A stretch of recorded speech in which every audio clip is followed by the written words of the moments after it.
10 населенных пунктов республики подключены к цифровому телевидению. Новая технология связи дошла и до города Покровска и поселка Махсагалох Хангаласского улуса. Репортаж Саргаланы Ильиной. Если жители многих отдаленных и малонаселенных уголков республики смотрели 2-3 канала, то теперь смогут принимать 10 цифровых телеканалов в хорошем качестве, а затем и 20 без абонентской платы.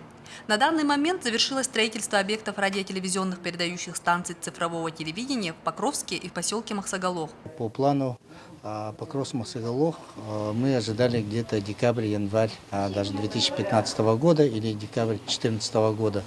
С опережением сработали. В населенных пунктах Покровск, Махсагалох, Тетябе, Хоточу, Кердем, Ой, Бестях, Чаран, Качикатцы, Кысыл-Урюе будут с сегодняшнего дня смотреть цифровое ТВ. Для приема на обычный аналоговый телевизор приобрести приставку. Использовать антенну, ничего не нужно для специального оборудования, антенну.